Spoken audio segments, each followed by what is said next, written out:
Hi! Welcome to this interview that has been conducted by me, Harlow, for my class. And I am with the one, the only.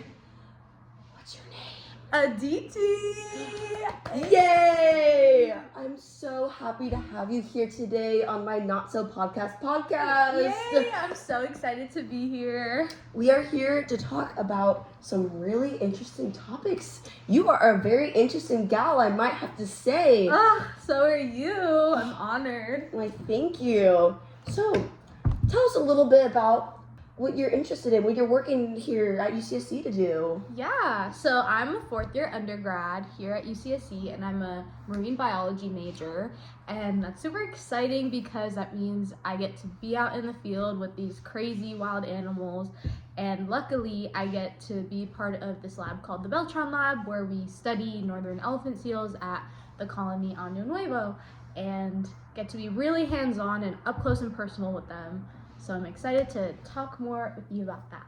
So cool. The only wild animals people see in class is me. Oh! So, did you always know that you wanted to study marine biology, or is this something that you developed later in life? Yeah, so growing up, I kind of had this inkling that I loved the ocean and I loved animals. So I thought maybe I could be a vet or a career path that was somehow working with animals and somehow protecting animals. But I didn't think research in marine bio was like a viable option for someone like me, especially seeing all these marine biologists on TV. They were always old white men, you know, like there was never anyone that looked like me. And so I didn't really think it was a career path that was possible for me until like growing up later and seeing more people, like more women in the field and more people who look like me. Representation. Yeah, and like realizing what marine bio research really, like how passionate it makes me. I was like, I just have to go for it. And I didn't know anything about it going into it, but now I'm lucky enough to have grown so much and to be where I am now. So this is awesome. So, she is actually from New Jersey. She's from Jersey. So, you came all the way here to California by yourself to come to UCSC. What inspired this decision? Why did you want to come to California? Yeah, like it was kind of like a really last minute risky decision. I didn't plan to come to California. I think originally when I decided on marine bio, I was in my senior year of high school and I was like, okay, I'm just gonna go for this and take this risk. But I looked at all the schools in New Jersey and none of them had really good marine bio programs.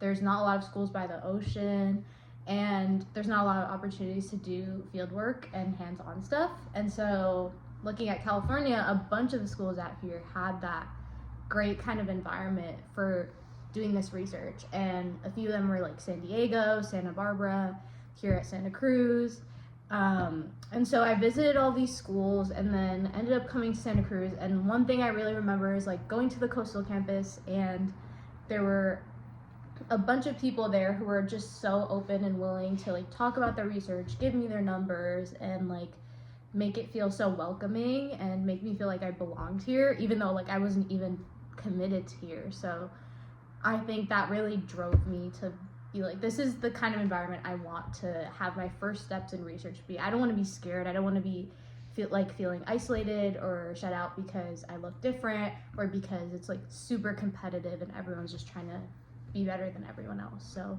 a good uplifting community. Yeah, it was such a great community, and that's why I chose UCSC. You are part of the Beltran Lab, which is, if you guys don't know, is one of the most well-known marine biology labs here at UCSC, and it works with Professor Beltran, and you work specifically by going into the field and working with elephant seals. So how did you come upon that? Did you have her for a class? Mm-hmm. How did you integrate into this field? What a fun opportunity. Yeah, I'm super excited to talk about this because I think this is something that more like students at UCSC need to know about. And there's multiple pathways now. Like when I was applying, there wasn't as many pathways, but now there's so many opportunities to get involved with the Beltran Lab. And so when I was in my sophomore year, I had a friend who was already in the Beltran Lab, and she was like, you have to take this field class that kind of sets you up and gets you into the field work and lets you do a full research project over the entire spring quarter and work with elephant seals in the field. And so as a class, that's yeah, very cool. and so it's a field course called Bio E 128L, Field Methods in Large Marine Vertebrates, and you apply for it beforehand, and a bunch of people apply, but there's only 14 spots in the class. And so I got into that in my sophomore year, so that's way. Yes.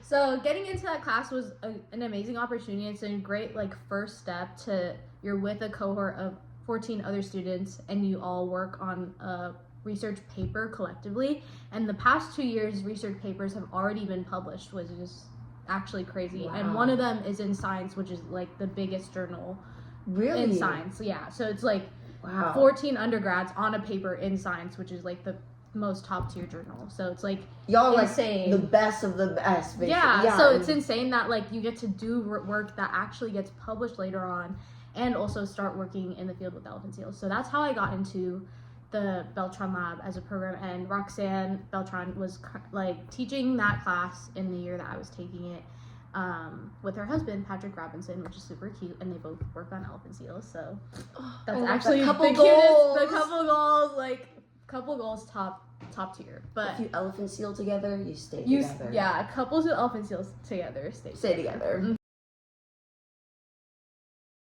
And that's what we're learning. And that's on period.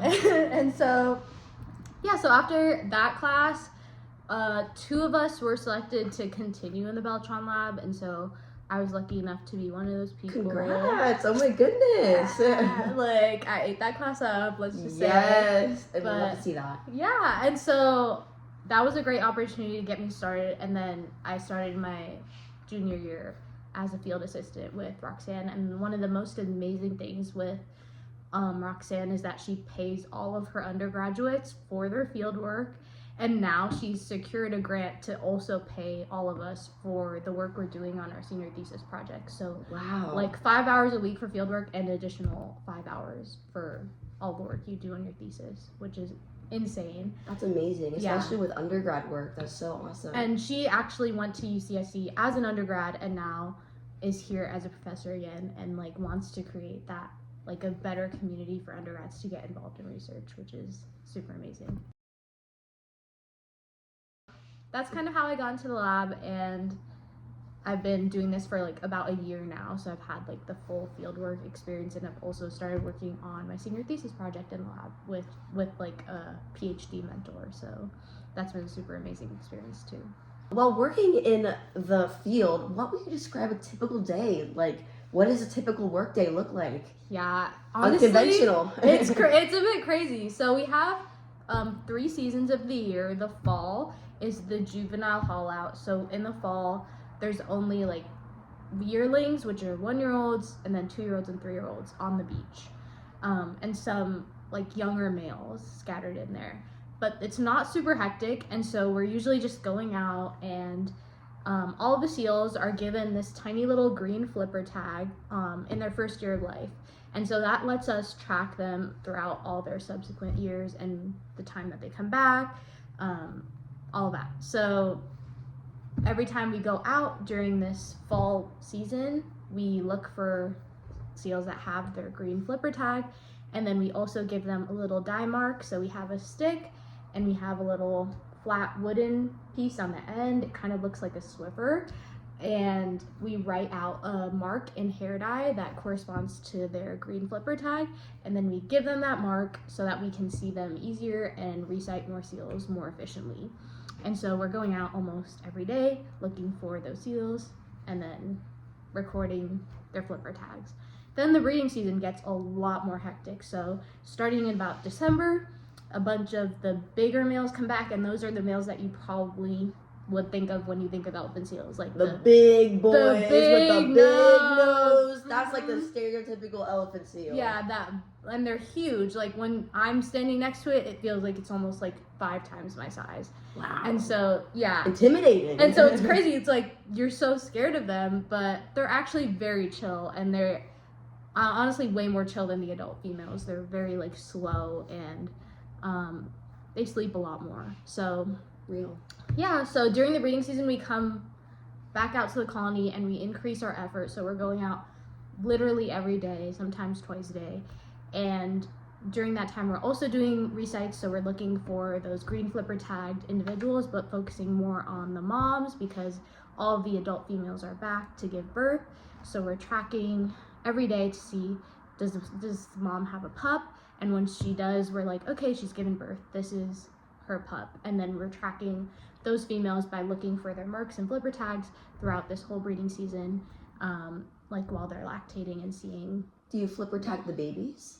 Yeah, and so now we're like around this time actually, we're getting toward the end of, or like the last third of the breeding season, I would say, and that's where these babies are starting to get weaned from their moms. The moms are leaving to go out to sea on their foraging trip, gaining back all that mass that they just lost, and those pups are out alone on the beach, have no purpose, don't know what to do, fighting for themselves, all alone, fighting for themselves, probably scared. And so we go out and we do wiener weighing, which is where we weigh all the young of the year seals, and usually up to like, I love that name, wiener weighing. Wow, I'm a wiener weigher, I would say. Put that on the resume. And so we go out and we have a bunch of weighing equipment for these weans. We have green flipper tags. We have tagging shears that are kind of like an ear piercing gun. Like we affix a little them. workshop, Yeah, yeah, we measure them, we sample them, and then we give them a green flipper tag so that we can see them for the rest of their lives. And so that's why the breeding season is so hectic, because we have all these moms we have to keep track of, and then we have to monitor the pups, and we have to know when they wean, and then we have to give them their little flipper tag so we can see them for the rest of their lives. So what is a silly fun memory you have from working in the field? Like, yeah, I bet you have a lot of interesting things that happen with working with elephant seals, but Yeah. one off the top of your head. There's been a lot, but the one that's always probably gonna stick with me is one of my first times I was on one of these adult female procedures where they're getting immobilized, and obviously during the breeding season, these females do have little pups with them, and so we have to monitor those pups and make sure that they don't like run away from the female and get lost and, you know, get separated, because we don't want to be the factor that separates a mom from her pup. We always want to make sure we're minimizing biological impact to the seals. And so one fly on the person, wall. yeah, we're literally in and out. Like, we do our work, we get those instruments on, and then we're out and make sure the mom is okay and the pup is okay. But during that time, one person has to be kind of restraining the pup and making sure it doesn't go run off and like go wild and go find another mom. And so I was tasked with that job, and so I was like sitting on this little pup, and like these pups are so loud, they're screaming at the top of their lungs. As soon as you touch them, they're and it's like the most high-pitched scream you've ever heard, bro. Like, so I'm sitting with it kind of between my legs, and it's looking up at me, screaming, and then all of a sudden it just stops screaming. It's dead silent. And then in the back of my leg, I feel something warm, and it's literally shitting on me. No. It's like suddenly silent, and now it's fully shitting on my leg. And there's like, has this bright orange poop, and all of my pants have like bright orange poop on the back. No. It was so bad, but it was really funny. It was like a moment where I was like, I'm really getting down and dirty with these animals. Like, I'm getting up. I'm a mother. I'm your mother. Like, I'm being pooped on. I'm your mother. I'm your mother. So, yeah, it was super fun, unexpected, but that's just, you know, something that happens when you're out in the field, and it made me love it even more. So for this class, I'm actually in a writing for arts class, because if you may know, I am in the art major. Would you say that marine biology has any connections to art? Yeah, totally. I think the biggest issue in marine biology and conservation, and especially with everything that's going on in the government right now, is having science be accessible to people. And like, research papers shouldn't feel like research papers, if you know what I mean. Like, I feel like people shouldn't go like try to read a paper. It's, first of all, it's really hard to access, and then they're reading it and they're like, what the fuck does this even say, you know? Like, yeah, it's just so hard to read. A bunch of scientific jargon where it's like, yeah. And I think one of the biggest things to bridge that gap between like people and science is art, because art has this way of like conveying like information really well, but also being really engaging and like something everyone can kind of relate to and look at and not feel like their brain is hurting, right? And so like I feel like that's an important part of like scientific communication to me, I guess, is like the visual aspect. Yeah, of that. like there's scientific communication from like talking to people. I think that's a great skill, but also like having the visuals and like the art for it is really, really important. And that's why I want Harlow to help me make one of my figures for my paper, because I want people to look at it and be like, hey, this is like, even if they skim through the rest of the writing, because the writing can be very like obnoxious and long. Hey, I'd read the whole like, thing. like, you know, but even if they do, like, even if it's hard to access for other people, like, I want the figures and at least like there to be some visuals in it that make people go, oh, like I want to look at that, and then like loop people's interest in a little more. I think it's hard to keep people interested when everything feels like too out of your ballpark and too like, you know, like heavy. Yeah, pretentious. Yeah. So yeah, I hope to incorporate more art and science. I think that's really important. For my last question, my ending question with you, if you could be any marine animal in the world, what would you pick? This is such a good question. Honestly, I feel like I would want to be a pilot whale, and like, if you don't know what a pilot whale is, I'm sorry, this is too marine vile of me. Pilot whales are basically like orcas, but better, because orcas are scary to me. I was like, orcas are mean. Orcas are kind of crazy, but they're also insane, and like they're so smart that it makes you want to study them a little bit. But you're like, I'm intimidated. But like, I want to know more. Yes. Yeah, but I think pilot whales are super cool because like I had my first experience seeing pilot whales in person over the summer, and like in Spain. Yeah, in Spain. Wow. And they kind of like surrounded our boat, and all of the like there was a bunch of moms and calves there.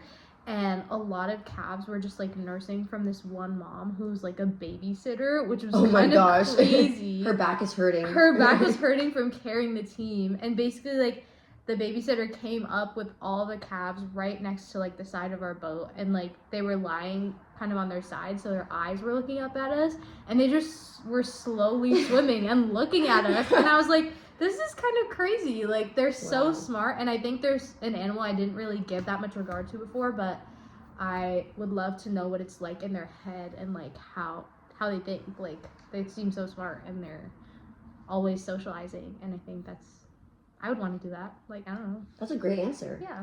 You would make a fantastic pilot whale. But, thank you. You know, you make an even more fantastic person to interview. And I just want to say thank you for joining me here today in this interview. You were so amazingly interesting and fascinating, and we have all loved hearing about your work. And thank you for being an amazing interviewer. And why, thank you. And she's my roommate too, so haha, I live with her. We live together. Ooh. Well, thank you all for tuning in. We hope that you've enjoyed your time. I know I have. And we'll see you on the flipper side. See you on the flipper side. Hey!